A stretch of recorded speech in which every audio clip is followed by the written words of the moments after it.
3 a.m. The little girl is hiding under her blanket, reading a book. Suddenly she heard a strange noise outside her window. She dares to go to the balcony. A pair of eyes appeared in the street and met her eyes, and then a dark figure stood up. The body was as tall as a 2-story building. The giant realized he had been spotted, so he walked straight towards the girl. The girl panicked and ran back to bed, but the hand came right through the window, and he grabbed her up. The giant takes the girl and runs. He's very quick, and he's very good at disguising himself. A pedestrian passes by. He blocks the lights in time, hiding in the darkness. A car passes by. He quickly kneels behind the truck, pretending to be a pile of goods. A resident comes out to take out the rubbish. He stands between 2 trees. It doesn't look out of place.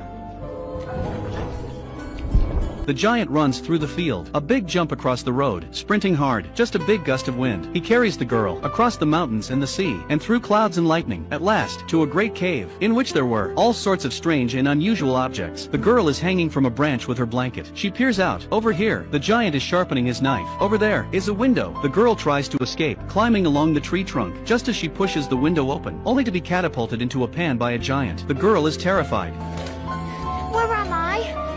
Giant country. The giant told the girl, there are many giants out there who eat humans. They have a special name for them, depending on their taste. Dirty giants, the Dougal giant, bloodthirsty giants. The girl is even more frightened. Please don't eat me. The old giant's face comes up. He couldn't help but laugh. Then, Me? You think because I'm a giant that I'm a man-gobbling cannibal?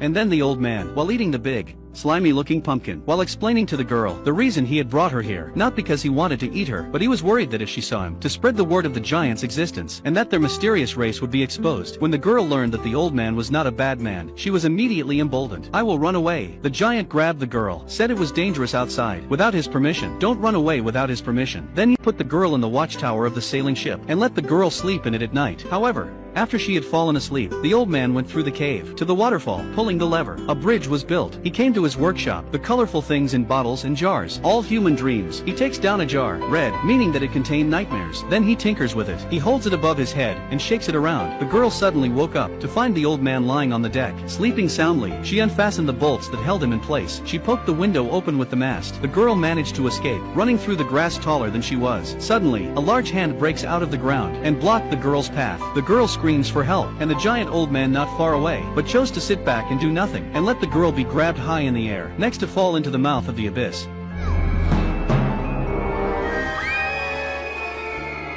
When the girl woke up again, to find herself sitting in the watchtower intact, it turns out, the old man had just implanted a nightmare, to prevent her from escaping. In the morning, the old man was drinking a green drink. The girl noticed that, the bubbles in it were actually going down. She had never seen such a strange fizzy drink. If upward bubbles make people burp, then...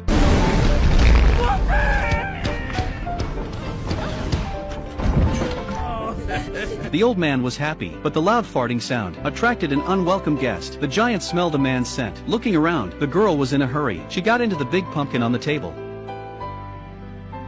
The girl bursts out of a giant pumpkin, escaping unscathed. Look at the mess she's in. She looked like she had just climbed out of a sewer. The old man took the girl in his palm. He comes to his dream laboratory. First he bathes the girl, then dried her over the fire. Finally, he pours out some human clothes from a small box. The girl changes into a red jacket. The old man froze when he saw it. He seems to remember something sad from the past. The old man settled the girl in a hole in the tree. He said he was going out to catch a dream. The girl, not wanting to be bored, she wanted to go with him, but it was dangerous just to go out. They have to get right past the sleeping giants. One slip, the old man is grabbed by the ankles, and carried in midair. In the land of giants, he is a dwarf to be bullied. The fat giant carries the old man in his right hand. He walks up the hill with the train in his left hand. There is another giant on the other side, with his feet on 2 cars, as skates. The girl is hiding inside the car at this point. The way the giants play is this. First they push the old man down. The giant on the other side slides down the hill. 2. Then they collide at the foot of the hill. And the moment of truth, the girl jerks the wheel, and then...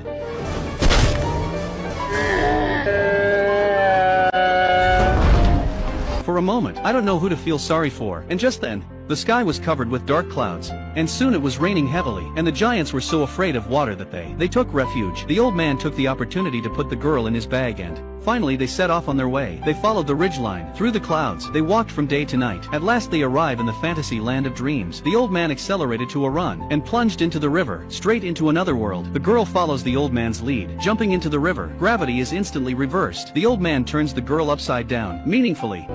This be where all my dreams is beginning.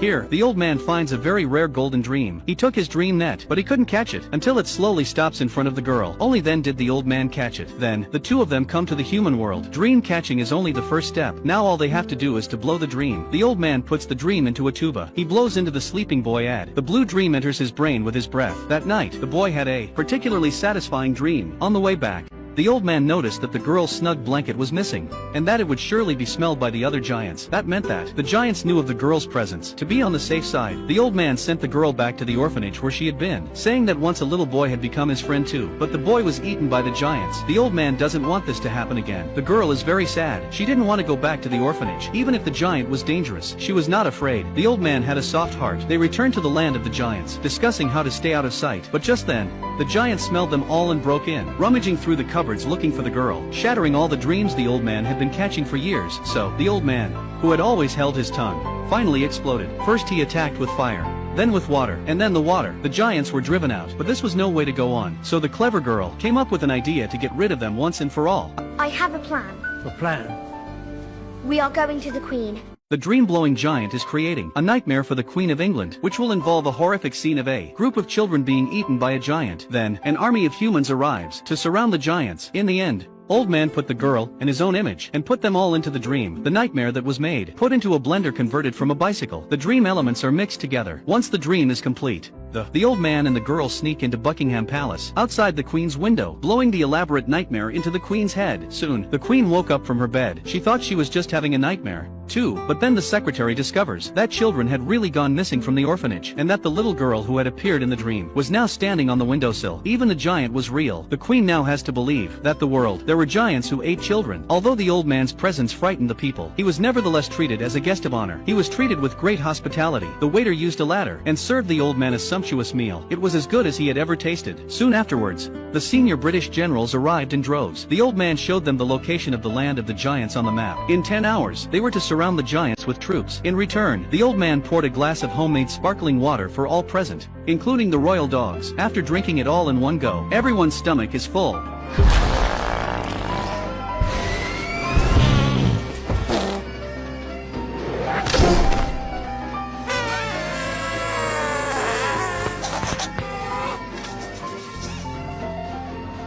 To giant country.